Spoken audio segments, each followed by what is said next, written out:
Halo semuanya, apa kabar kalian hari ini? Semoga kita selalu dalam keadaan yang sehat ya.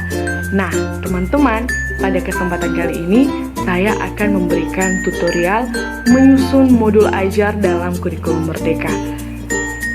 Nah, tentunya teman-teman bertanya-tanya, apa itu modul ajar? Nah, modul ajar ini adalah salah satu jenis perangkat ajar dalam kurikulum Merdeka yang dirancang secara lengkap dan sistematis sebagai panduan dan pedoman guru dalam melaksanakan kegiatan pembelajaran.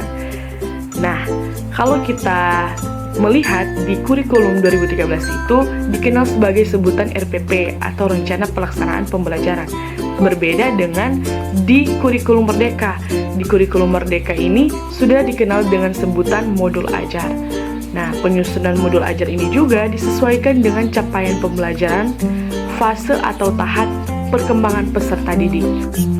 Nah, tentunya teman-teman, kita sebagai calon-calon guru sangat membutuhkan tentang pengetahuan-pengetahuan seperti ini, yaitu cara menyusun RPP ataupun modul ajar.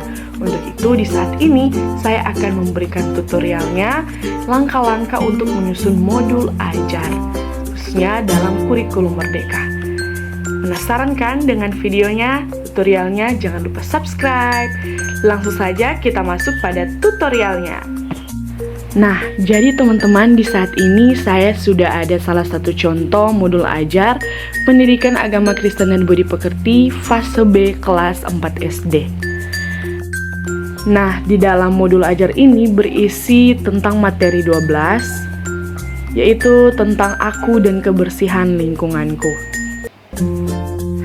Nah, ini dia teman-teman, yang paling pertama itu ada komponen informasi umum, yaitu ada nama penyusun, institusi, tahun penyusunan, jenjang sekolah, kelas, alokasi waktu, dan juga ada pelajaran.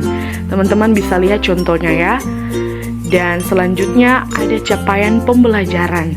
Nah, di dalam pencapaian pembelajaran ini ada fase B. Di fase B ini bukan mengadi-ngadi ya teman-teman. Kita melihat di dalam buku capaian pembelajaran pendidikan agama Kristen dan Budi Pekerti fase A sampai fase F. Nah, kita lihat teman-teman, fase B-nya dan kelas dan jenjang pada umumnya itu kelas 3 sampai kelas 4 SD.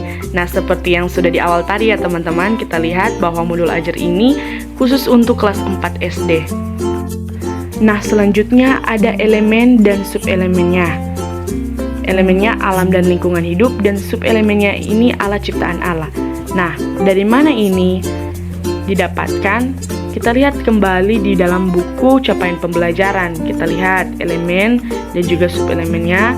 Elemennya itu ini dia alam dan lingkungan hidup, dan subelemennya adalah alam ciptaan Allah. Nah, teman-teman, selanjutnya ada capaian pembelajaran fase B. Di sini juga ada di dalam buku capaian pembelajaran. Semuanya sudah tersedia ya teman-teman. Kita lihat di sini. Itu elemennya. Kita cari dulu elemennya alam dan lingkungan hidup. Itu dia, kita sudah dapat ya, alam dan lingkungan hidup. Dan fase B, kita lihat di fase B ini, yaitu mensyukuri Allah hadir dalam seluruh alam ciptaan dan berbagai fenomena alam. Nah, benar ya teman-teman, dalam capaian pembelajaran fase B itu mensyukuri Allah hadir dalam seluruh alam ciptaan dan berbagai fenomena alam. Dan selanjutnya ada capaian pembelajaran per tahun, yaitu mensyukuri kemahakuasaan Allah dalam berbagai fenomena alam melalui lagu, dan alur kontennya itu belajar dari lagu. Nah, capaian awal pembelajaran ini yaitu peserta didik memahami Allah hadir dalam berbagai fenomena alam dan mensyukuri alam dan lingkungan ciptaan Allah. Dan domain capaian pembelajaran itu aku dan kebersihan lingkunganku. Dengan ayat Alkitab yang digunakan itu dalam Kejadian pasal 1 ayat 8 dan pasal 2 ayat 15. Nah, selanjutnya teman-teman, kita melihat di sini ada profil pelajar Pancasila. Nah, kalau di kurikulum ke-13 ini teman-teman tidak menggunakan profil pelajar Pancasila, tetapi kalau di kurikulum Merdeka ini menggunakan profil pelajar Pancasila. Nah, profil pelajar Pancasila ini kan ada 6, tetapi kalau di materi ini teman-teman ada 2 yang termasuk di dalam materi ini, yang berkaitan dengan materi ini, yaitu beriman, bertakwa kepada Tuhan Yang Maha Esa, dan berakhlak mulia. Teman-teman bisa lihat isinya. Dan yang kedua itu ada bergotong royong. Di dalamnya ada kolaborasi dan juga ada peduli. Nah, dari mana kita melihatnya? Kita lihat di dimensi dari profil pelajar Pancasila ya, teman-teman bisa lihat di sini ya, yang itu beriman, bertakwa kepada Tuhan Yang Maha Esa, dan berakhlak mulia itu akhlak beragama, pribadi, kepada manusia, kepada alam, dan kepada negara. Sedangkan yang gotong royong itu yaitu kolaborasi, kepedulian, dan juga berbagi. Nah, sudah sesuai ya teman-teman dengan yang tadi, yaitu profil pelajar Pancasila di dalam materi ini. Dan selanjutnya ada tujuan pembelajaran, yaitu memahami Allah hadir dalam berbagai fenomena alam dan mensyukuri alam dan lingkungan ciptaan Allah. Dan kriteria pencapaian tujuan pembelajaran ini bisa teman-teman lihat, menjelaskan arti lagu, mengungkapkan rasa syukur, dan lain sebagainya. Nah, teman-teman bisa lebih, kalau ingin teman-teman langsung pause saja ya. Dan selanjutnya ini ada assessment atau penilaian. Di sini ada penilaian awal yang dapat dilakukan dengan permainan tunjuk dan sebut tumbuhan siswa dengan guru. Siswa berlomba dalam menyebutkan dan menunjukkan tanamannya. Dan selanjutnya ada penilaian proses. Pokoknya teman-teman ini berisi penilaian dari guru untuk siswa, dan juga ada penilaian akhir, yaitu peserta didik melakukan proyek, yaitu melakukan tanggung jawab di rumah dan mengisi LKPD Projectku.